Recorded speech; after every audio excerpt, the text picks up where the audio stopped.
Hi, I just thought I'd try and do some more videos every other day or something, maybe a few times a week, just to try and get comfortable this side of the camera. I got my younger brother to have a look at my last video. I need to apologise because I didn't do it properly. I'm very new to all of this, and about 15 seconds of the end cut off, so I do apologise for not saying goodbye properly, if anybody actually watched it. But anyway, today's a new day, and I will try and take on board some of the advice that my younger brother, we call him Prawn Face by the way, has given me about my video. So firstly, no waffling. And I have written down a few bits and pieces that I'd like to talk about. I kind of thought, well, what am I going to talk about from now until March? Just to keep people interested, I guess. But maybe I'll tell you a little bit more about myself, where I'm not exactly comfortable at the moment with telling you how much I weigh or stripping off down to my bra and knickers. My God, the thought of it just crucifies me. I will tell you that probably all of my adult life, I've always been a 16, 18 UK dress size, which has crept up over the years, and I'm now in a 2022 dress size. So there's my first admission, trying to get a little bit brave and trying to be really honest with you. Like I said last time, you know, the inspirational stories that I've watched, read, looked at, I hope I can be that to somebody one day. And this is just really the tip of the iceberg and the beginning of my journey. But I hope to inspire others to do the same. Now, I've always been a yo-yo dieter. Probably majority of us going for this surgery have been. I've tried really hard. I've done the Weight Watchers. I've done Slimming World, Dukan diet. I've tried the Atkins diet. All of them very, you know, the Atkins, for instance, no carbohydrate. I really struggled with that. I struggled with the repetitiveness of what you had to eat and not having the crunch. So I do realise I'm going to struggle at times with that also after surgery. And I used to exercise an awful lot. I used to exercise daily when I lived as an expat. We lived abroad. My husband's job took us away to Asia for a few years, and I found myself, I guess, not in my normal routine. So I was able to go to a gym almost every day. So I'm not going to say at that point when I was exercising, I was a hell of a lot slimmer. I was healthier, but I've never been slim.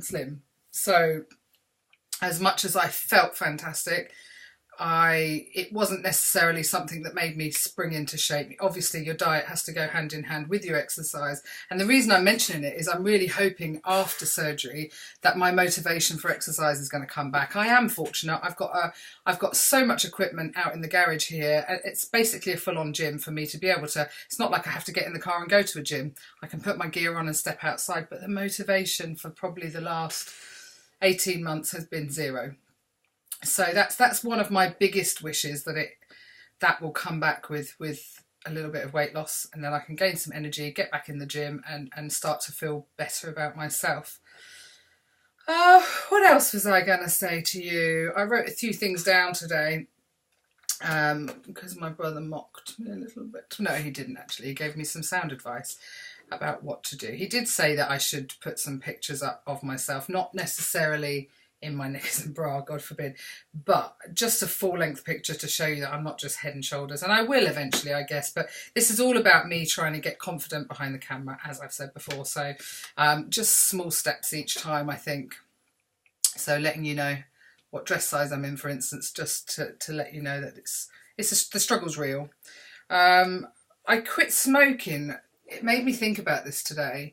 I quit smoking about 7 years ago now, and I was an expat then. We were living in Singapore, and I was on the 32nd or 33rd floor of an apartment block, where every time I craved a cigarette, I used exercise to get over that craving, and I would actually walk 40 flights of stairs. Sounds absolutely crazy, and when you think about me and the size I am now, how the hell did I do that? But I did do it to overcome things. So, you know, that was probably the hardest thing I've ever done in my life. And just to touch a little bit more on my husband, Howie, he's really, really supportive in anything I really do within reason. He's, you know, if it's something that's sensible and safe, then he's 100% behind me. And it's the same with this gastric surgery. You know, he has told me, I love you, Jan, just as you are, but if this is the way you want to do it, then I'll support you, and we'll find a way to do it. So, yeah, he's great. I have got a very, very, very supportive husband, where he put up with me through giving up smoking, and I turned out to be a bitch from hell. A depressed bitch from hell, actually. I took some help there in the form of Champix, it's called, which is a drug that works on the receptors in your brain, the addictive receptors in your brain, to tell me that I didn't like cigarette smoke anymore. So it worked at the end of the day, but it was a real struggle, and I kind of know that for this next year after March, that's going to be a real struggle, and I hope that we can he can support me as much through that. We've read and we've giggled at, you know, statistics that say that marriages end. Lots and lots of marriages end because of this. I mean, that's one thing we're both like, no, we're solid, you know, absolutely not. Can we see that this is going to, in what way? Because I get slim, I'm going to go and find another man. No, thank you. Or I'm going to get slim, he's going to go and find a fat bird. I don't think so. So you kind of, it's all these things that go through your mind. But the great thing is, Howard's not only my husband, he's a really good friend. So we talk a lot and we laugh a lot through things. And that's helped us, I think, an awful lot through our marriage, really. We've been together 17 years. Something else I was going to talk about a little bit was the meeting I had with the psychologist. She had touched on a few things that I hadn't really dug deep enough to think about, but it hit a nerve with me. And it was a simple question, and I was quite confident. I went in there confident. I wasn't upset. I didn't feel sad or down. And she said to me, has your weight ever affected your socialising?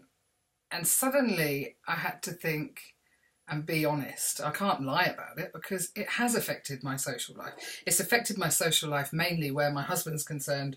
He's got a really good job. He works for an oil company, and on occasions that he's wanted to go out and meet colleagues with their wives or just colleagues, I've cringed and I've had real anxiety about it. There's majority of the times I've said, no, thank you, I won't come, you go on your own.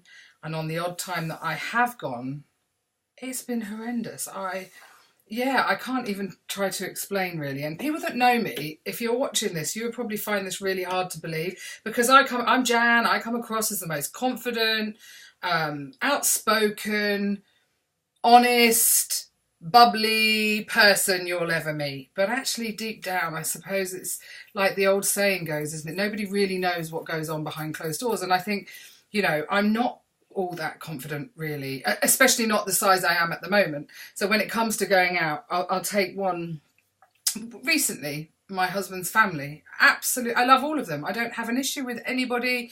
Nobody's got an issue with me. It's me that's got an issue with me. And we were due to go up to have an evening, a meal and a stay over at his uncle and auntie's house recently. It was awful for me just to get there. Now, the anxiety that I go through, I have a complete meltdown.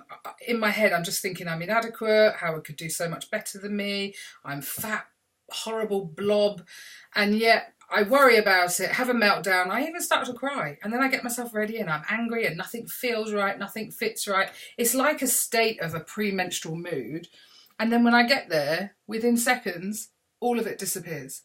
So I know that that's the case, but in the majority of times, I've actually not gone out. I've actually decided not to put myself through that anxiety. So yes, it has affected my social life, which I hadn't really realised. So anyway, that's all basically I was going to say. I didn't want to waffle on too much and bore everybody. I just thought I'll give you little bits and pieces each time I come on and do a video. And I'll think of other bits and pieces, maybe my nerves or my anxiety about what's going to happen. Anyway, thanks for watching. Bye.